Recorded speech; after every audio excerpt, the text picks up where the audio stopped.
एतावत् एव जिज्ञासं तत्व जिज्ञासुना आत्मनः अन्य व्यतिरेकाभ्यां सर्वत्र सर्वदा. A person who is searching after the supreme absolute truth, the personality of a Godhead, most certainly search for it up to this in all circumstances, in all space and time, and both directly and indirectly.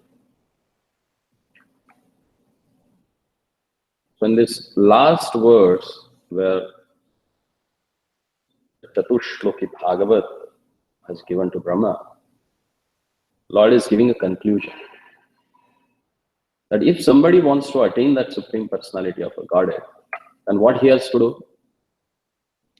Most certainly search for it up to this, in all circumstances, in all space and time, both directly and indirectly. In the previous verse, he has clearly explained that even though he is everywhere,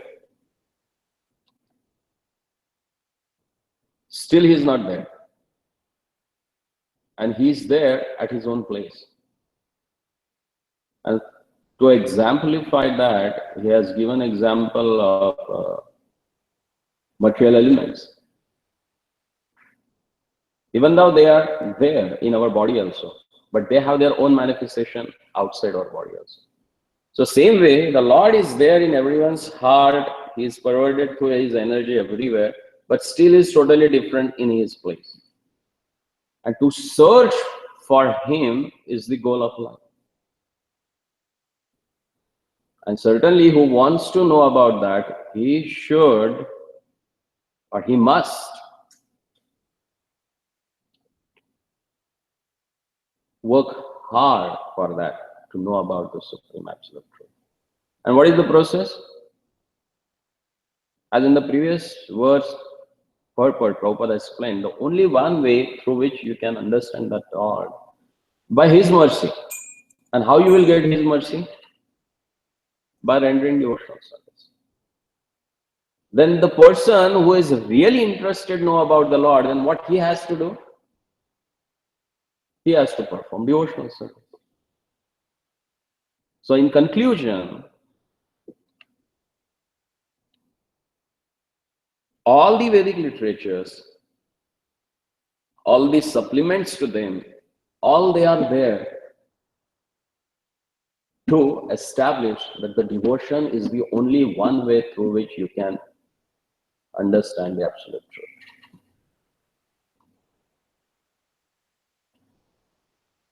And Prabhupada says in this purport that to unfold the mystery of Bhakti Yoga, as it is explained in the previous verse, is the ultimate stage of all inquiries or the highest objective for the inquisitive. There are 4 categories of people who come and take shelter at the lotus feet of the Lord. Arthi, Artharthi, Jignasu and Jnani. So the Jignasu person, he has an inquiries. So whoever inclined to attain the spiritual knowledge, they always have certain inquiries. And Lord is fulfilling the ultimate inquiry of the living entity. And that is to understand the devotional service. Everyone is searching after self-realization in different ways. By Karma Yoga, by Jnana Yoga, by Buddhi Yoga, by Raja Yoga, by Bhakti Yoga, etc.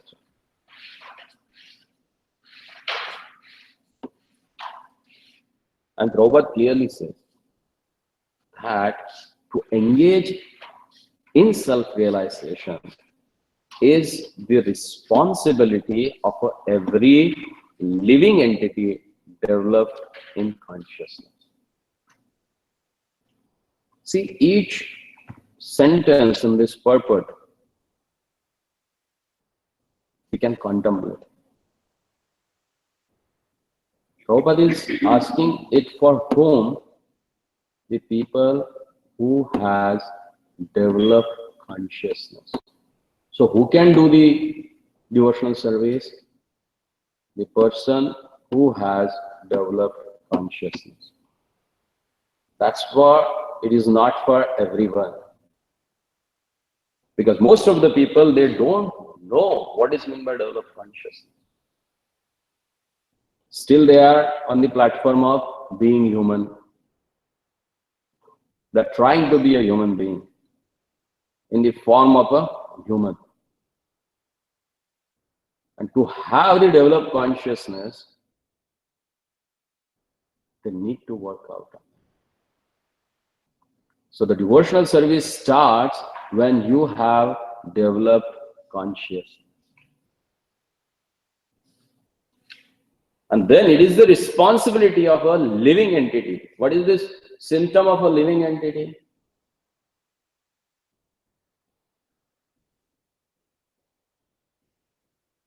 He should have a developed consciousness. And then it is his responsibility to engage in the self-realization. Otherwise, people are developed materially in their education point of view. But what's the use of that? Just now I was having a talk on devotee from India. He was mostly asking about what the modernization is happening in US. Rather than understanding their values, they are just looking on the glitter of material energy. They are captured by it. Being a human being, if you are much more entangled in looking the external things, that's not a symptom of developed consciousness. Still need to work on. One who is developed in a consciousness certainly makes inquiries into the mystery of the self, of the cosmic situation, and of the problems of a life. In all spheres and fields, social, political, economic, cultural, religious, moral, etc. And in their different branches. But here the goal of all such inquiries is explained. From the time of birth up to the time of death, we always stop. We always inquire about. But what we inquire about? About the social things, about political things, about economical things, about cultural, religious, moral. But what need to be discussed? Being a human being, we should discuss about the mystery of the self, who we are. And then our cosmic situation, where we stand. And what are the real problems of life? People, they are just pondering on the third aspect, problems of life, but not the real problems of life. They are just pondering upon the problems in different branches, like the social. Because of caste, creed, color, because of that, there are so many social issues are going on. Then political. Even same caste, creed, and color, there are two different parties for their own agendas. 2, 3, 4, 5 as per their own agenda. They are creating their own problems. Then economic. That's there since the beginning. Culture. Few people, they are claiming their religion is higher than the other ones, and others are like the slaves and they should be mistreated, killed, like.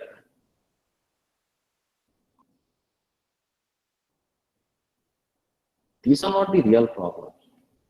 The real problem is life that need to be handled, tackled, understood. And the person who has a developed consciousness, he thinks about that. It's not the job of a common man who is just running around to satisfy his four urges, eating, meeting, sleeping, and defending. The person who thinks beyond these four things, considered as a who has a developed consciousness.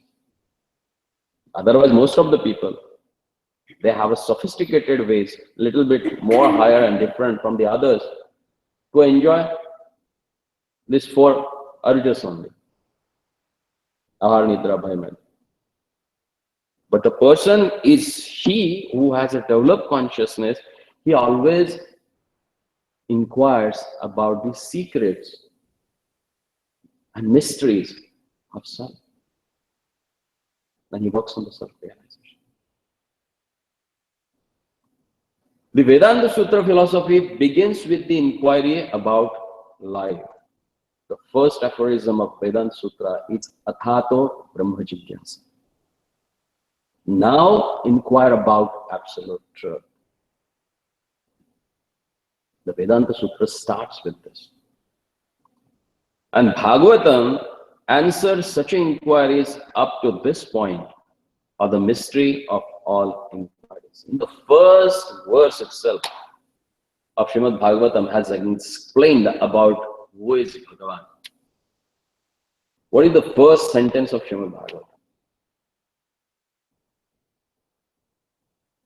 How it starts with. All you have read first canto. How it starts with. Om Namo Bhagavate Vasudevaya.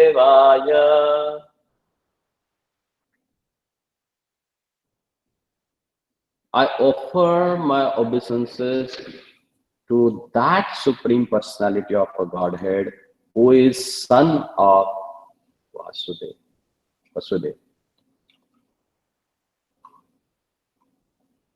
The first and foremost thing as explained in the Srimad Bhagavatam that who is Lord? The Lord is son of Vasudeva, that is Krishna. The Vedanta Sutra starts with Athato Brahma Jigyasa. Now inquire about the absolute truth. And Srimad Bhagavatam in the first aphorism it says, who is that Bhagavan? That is Vasudeva. Krishna. Sarvatra Vasati Saha Vasudeva. Who lives everywhere, who is all pervading. That is Vasudeva. Lord Brahma wanted to be perfectly educated by the personality of a Godhead. And here it is the answer by the Lord. Finished in 4 nutshell verses. From Aham Evasya, Evagare, to this verse, Etavad Eva. This is the end of all self-realization process. So the person who understands these 4 shlokas considered as self-realized.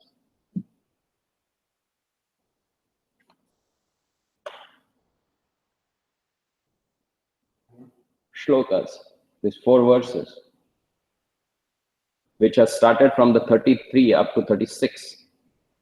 It starts with the Aham Eva Sevagre and ends with the Etavad Eva. Prabhupada says here, who has understood these 4 verses is self-realized. The whole inquiry is made by Lord Brahma has answered in these 4 verses. That's it. So we want to get self-realized. Any plans?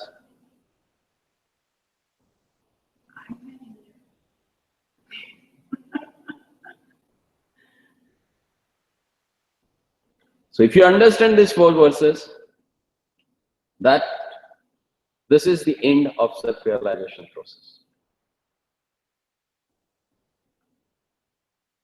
See this, each and every sentence of this purport is very important. Need to be really contemplated on.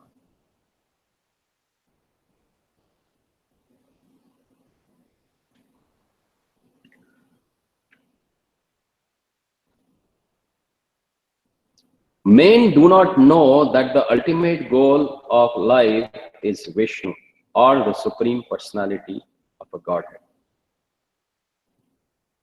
Due to being bewildered by the glaring reflection in the darkness, and as such, everyone is entering into the darkest region of a material existence, driven by the uncontrolled senses.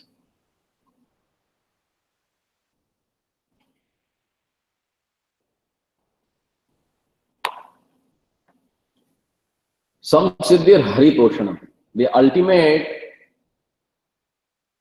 goal is to make Lord Hari happy. And if you don't understand that, then Prabhupada says clearly, you are just getting attracted to the glitter of this material existence in the darkest region of material life. And that will drag you in, drag you down. It will be difficult to develop when you are conscious. And why you will get dragged down? Because of your uncontrolled senses. And that's why all the great devotees, when they offer prayer to their Lordship, what they pray? Like Maharaj Kulashekar and Adi Shankaracharya, when they offer prayers to their Lordship, they prayed. Andhasya merita viveka mahadhanasya chorer mahabali virindriya namadheye. There are thieves who have taken away my wealth of knowledge. And who are they? They have made me blind. Any sad asada buddhi, or what we can say in English, the intelligence through which you can understand what is good and what is bad for you. Andhasya merita viveka mahadhanasya. And my wealth of brilliant intelligence and knowledge had stolen by whom?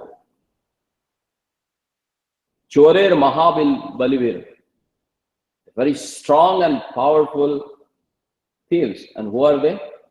Indriya Namadheye. Their names are uncontrolled senses. They drag you down in this world pool. So one should control his own senses. The whole material existence has sprung up because of sense gratification. Desires based on, principally, on the sex desire. And the result is that in spite of all advancement of knowledge, the final goal of all activities of the living entities is sense gratification. See, sex just does not mean the physical intercourse with men and women. The sex means kama. Each and every desire that you have separate from Krishna to enjoy yourself. And principally, the whole world is running around this pure. That's what Prabhupada says.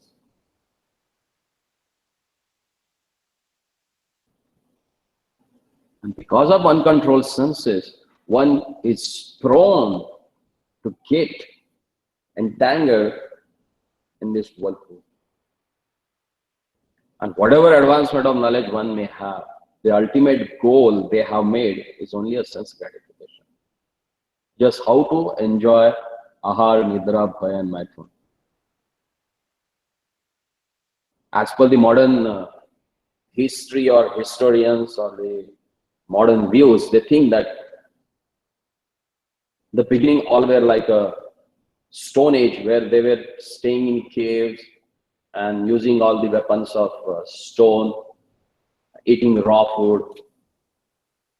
From that up to this point, they are also eating with a fork, what they call spoon and fork, knife and fork. But what they are doing fourth thing only, ahar nidra and bhayam maithun, but in little bit sophisticated way. But what is the goal? Goal is same what they had in the Stone Age only, just to gratify their own senses, to take care of these four primary urges. No, because of they have made some advancement, so their goal had changed. No. Some other same propensities they are carrying because of uncontrolled senses. But here is the real goal of life, and everyone should know it by inquiries put before bona fide spiritual master, expert in science of Bhakti Yoga, or from a living personality of a Bhagavatam life. See, very categorically Prabhupada is explaining, and he's actually demanding from us that how we should live our life to attain this ultimate goal. What we have to do? To take shelter of a sincere spiritual master who is expert in this theology. And most important thing, Prabhupada writes it here, personality of a Bhagavatam life, a living personality of a Bhagavatam life. A spiritual master should be Bhagavatam, the living example of Srimad Bhagavatam. From him only you can understand what's the goal of life, what's the real goal of life. Otherwise, just accepting a spiritual master for keeping it in a photo and offering a agarbatti, that's not a way of accepting spiritual master. Accepting a spiritual master means surrendering your heart to follow his instructions. And if you don't do that, you will not have a developed consciousness. And then you will not be qualified to follow the process of self-realization.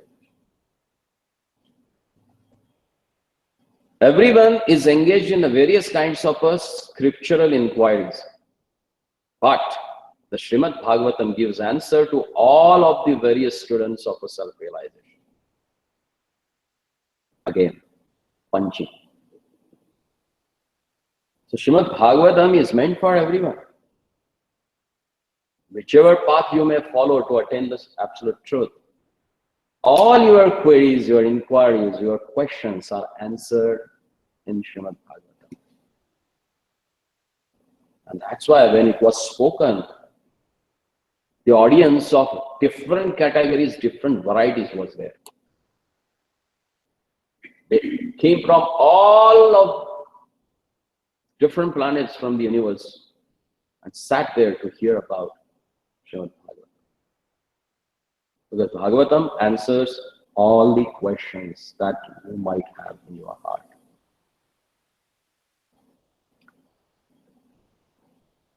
This ultimate objective of a life is not to be searched out without great labor or perseverance.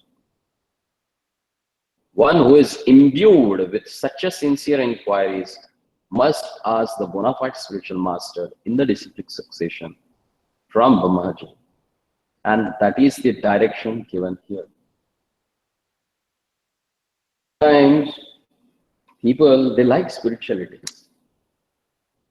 They like to practice something, but they don't want a spiritual master. They wanted to do the things as per their whims and by their own understanding. But is that going to help you to progress? You can, but it may take millions of lifetimes to reach the goal.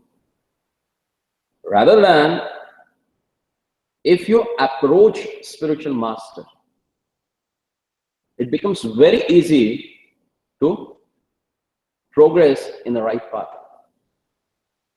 Like if I have to drive somewhere and I don't know the place. So in the modern technology, what do? You put that address in map, Google Map or GPS. That takes you properly to that. Then you don't have to figure it out, don't you have to work out, don't have to take down your windshield and ask someone, oh, I have to go like this or that. No. So same way, the spiritual master is like a GPS. He knows the exact address and he can guide you. Where is the traffic jam? Which route you have to take? So what are your problems that you are facing in your personal life? How it is hampering on your spiritual life? So what need to be taken care? That direction is given by whom? The living GPS. That is spiritual master. And if you don't accept him, you may reach your destination. But who knows when and how? Nobody knows. Only God can know.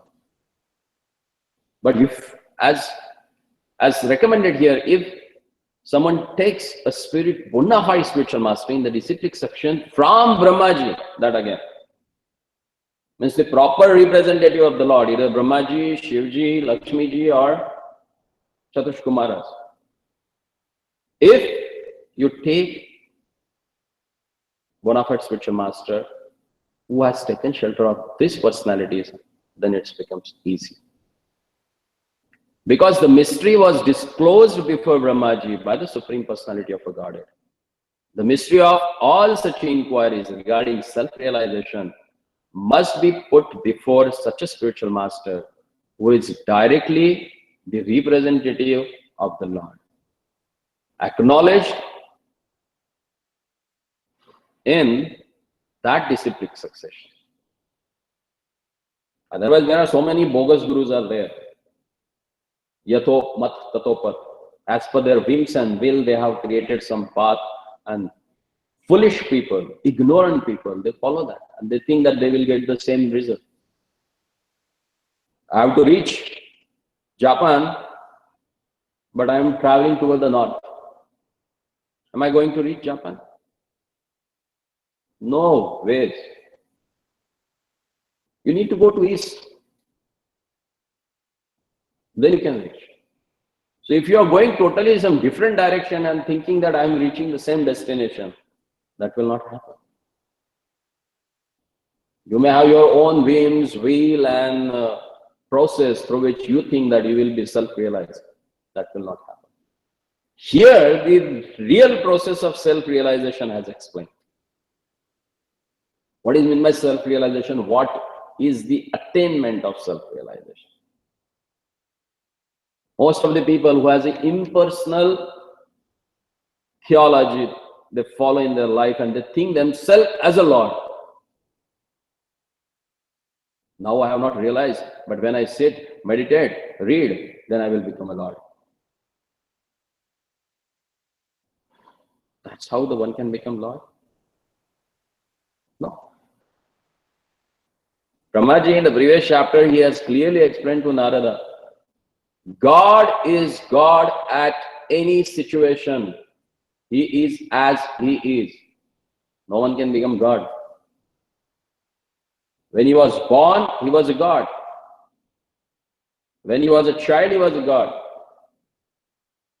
When he was youth, he was a God. Now he is. Actually using was is not correct also, because he is. He is always there.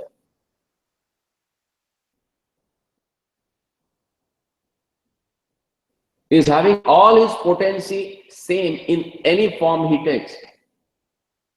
As a child, may he comes as a dog, may he come as a tortoise, may he come as a pig, Varaha, he may come as a Narasimha lion.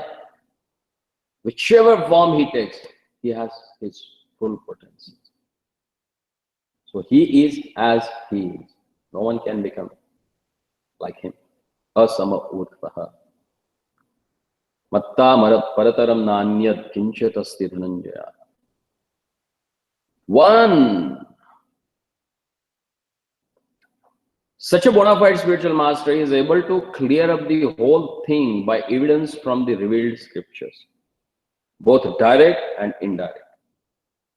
Although everyone is free to consult the revealed scriptures, in this connection, one still requires the guidance of a bona fide spiritual master, and that is the direction in this verse. Now, if Srimad Bhagavatam explains everything, then why should I need a spiritual master? I will just read in Srimad Bhagavatam and I will become self-realized. Sugar is sweet. But if you write it on the paper, are you going to realize what's the sweetness that sugar has? But you know, you have read it. Unless and until you test it, you will not have a full realization of sweetness. Is that true? Like one of my friend, she was an artist. And she can paint nicely anything and everything, as it is actually. But she was not knowing cooking. So one day, her father jokingly, we were sitting together and he said, oh, you know, my daughter is so nice. She can make any sort of a dishes, you know. Oh, really? She is really good to make a dishes. He never said cook a dishes. He said make a dishes. You want to have a pulao? She will make it in half an hour. And you can see how she makes it. And she did it. Within half an hour, she came up with the pulao. But it's on the paper. Because she was a good artist. She can make pulao on the paper. But if you want to really test the actual paper, pulao, then you have to cook it. So same way, if you want to really understand what it is, then you should approach the person who has really tested that, who knows what it is, who has experience. And that's why Prabhupada says here, what we need, a living Bhagavat personality, living personality of a Bhagavatam. Then further he says, the bona fide spiritual master is the most confidential representative of the Lord. And one must receive direction from a spiritual master in the same spirit that Brahmaji received it from the personality of a Godhead, Lord Krishna. Then how one should take shelter of the spiritual master? Submissively. As Brahmaji did. He just heard about tapa and he performed. He never inquired about what I have to do, who are you to tell me. He never asked that. He just followed as it is. And same instruction Lord Krishna is giving in Bhagavad Gita to Arjuna.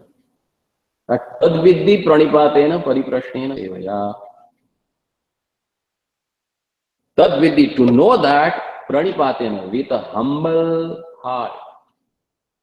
Pranipatena, pariprashnena. And that prashna with sevaya, with a service attitude. Then only you can get this knowledge. Sometimes nowadays people, they come to spiritual institute to get knowledge, but they come in a challenging mood. Can you prove me that's God? Huh? You people claim that Krishna is there, you offer 6 times this and that. Prove me. He's not your father's slave that he can come and stand in front of you and say, I am Krishna. To know about him, you should be humble. Otherwise, he has his own way to make you humble. And we have seen puffed up fellows, they were put under the ground, not onto the ground even, under the ground. And then they realize, oh, who they are.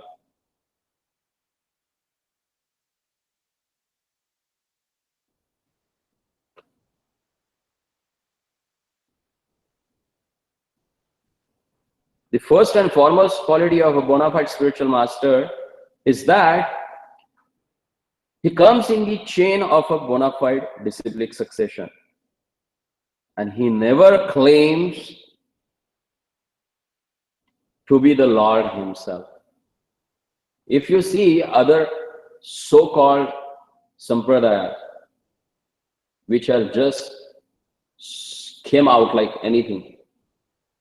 First they become Baba, they become Sadhu, they become Maharaj, and then they become Bhagwan, God. They claim themselves to be a God. On top of that, what they will say? No, I am not saying, my disciples are saying. Rascal, why you are accepting that? If they say you are an ass, you will accept that? No. Why? Because your disciples are saying you should accept. If you are accepting they are saying Bhagavan, then why not you are accepting that one? That shows the real difference between the bona fide sampradaya and so-called ongoing vanchaka vanchita sampradaya, cheaters and cheated, disciplic succession. The Lord is not to be found simply by education or by good fertile brain, but surely he can be found by the sincere student through the transparent medium of the bona fide spiritual master.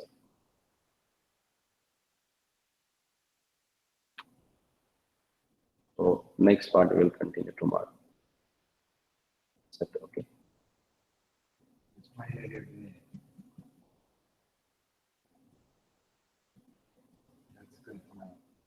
Okay. On the offerings, such as water or flowers, would the water need to be changed every day, or can it be changed once a week? Offered water should be changed every day or once a week. At least water you should change every day. Because today what you get, that will get spoiled within 2-3 days. So it's better to give a fresh water every day. Okay, and then do whatever you like, or whatever you may be easier for you to do. Eat whatever you may eat, sacrifice whatever you can sacrifice, give whatever you may give in charity, and do whatever you may undertake in penance. On the eating issue, even when we went to the cookout at the other temple, where everybody had the tents and everybody was selling food, the people in the tents were all from different temples, and they had different eating requirements. Our temple has eating requirements. The temple that was across the way from us had different eating requirements. So that made me think of this: eat whatever you may eat. This is for the devotees. And offer it to the Lord. This is for the devotees. Prabhupada is writing it for the devotees, not for the common man who can eat all bullshit and he may think that I can offer it to the Lord. No. He's saying about the devotees. What they eat which is favorable for their Lordship, which is favorable to perform devotional service to the Lord. The food, that which is offerable to the Lord. And what is offerable, that has explained in the scriptures. So in that regard, whatever wanted to eat, first offer it to the Lord, like which is meant for the Lord. If you read the purport of this particular verse in the Bhagavad Gita, Prabhupada clearly mentions what are the things that you should offer to the Lord. It's not that just you're walking around and you got some burger and now you're offering it to the Lord. No. Well, what if you're real poor? Sorry? And what if you're poor and the food that you have is being given to you? Like, then it really wouldn't make a difference, whatever you have. See, if he's a devotee, Lord will send him a food only which is he can offer to the Lord. He will not send something which is not eatable by the devotees. If he is a devotee, has a sincere desire that he wanted to offer whatever he gets it to the Lord, the Lord will send him that things only which he can offer it to the Lord. Because his system is perfect. Purnamida, Purnamidat, Purnat, Purnamudachyate, Purnasya, Purnamadaya, Purnameva Avashishate. I will give you an example. I was working in Muscat. It's a Gulf country. And I was working with the Mohammedans. The boss was Mohammedan of that company. And they were providing food. They had a mess. And they said, that's the food that you can have it. And they never had a cooking facility. So they told me that you have to adjust with this. I was praying because I was having my telegram with them. I was thinking what to do now. I made friendship with that cook. And I asked him, before you cook, just keep something for me aside. I will take it. So he used to cook a plain rice. So it does not contain anything else. It's just rice. And he used to cook a dal, only cooked dal. Nothing else. I carry it to my room. I used to offer it to the Lord and then I would get. My boss came to know that. He called his driver. He said, take him to the mall and buy whatever utensils he needs and ask him to cook properly at his room, which was not allowed. It's by Lord's mercy, I got a chance to cook myself and offer it to the Lord. If you're sincere, serious about that thing, Lord takes care. No worries, wherever you may. Once I was traveling and nothing was there. I was going on the site. It was like a 300 kilometers from the office. I was not carrying anything. The one person was going along with me. We went to one place and they had only cakes. I thought, what to eat now? Another fellow, he told me, don't eat any sort of a cake here. All cakes, they contain egg. And you are seriously following, so it's not that he was my well-wisher. We were acquainted with each other for a long time. Nothing. He just saw me and he thought that, oh, this person following something, so let me tell him. So he told me that don't eat that. And he offered me a juice, what he was carrying with him. He said, this I can give you. This is not contaminated anyway. It's still pure juice. So you can have it. Depends upon who is demanding it. Lord fulfills every instance. It happens.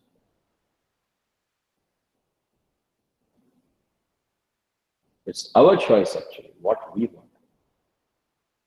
And and then I was also thinking in this purport that there's a simplicity to people that are not searching for self-realization. And I think I used to not like them. And after listening to this purport, it came to me. There's a simplicity to it. And I shouldn't be so against people that don't know God or aren't searching for God, that they're just going through life. The real devotee is he who feels compassion for others. He never feels arrogance. Oh, these people are not devotees, so I should. No, he feels in his heart, oh my God, these people, they don't know about these simple things, simple truth about the life. Rather than becoming superior to them and ordering them or demanding something from them, he feels compassion for them. He tries to help them out. That's the real symptom of the devotee. I met two people yesterday when I was out fundraising that were very, very poor in a broken down car. A man and woman, I mean, you could tell they didn't have anything, but they had a puppy dog.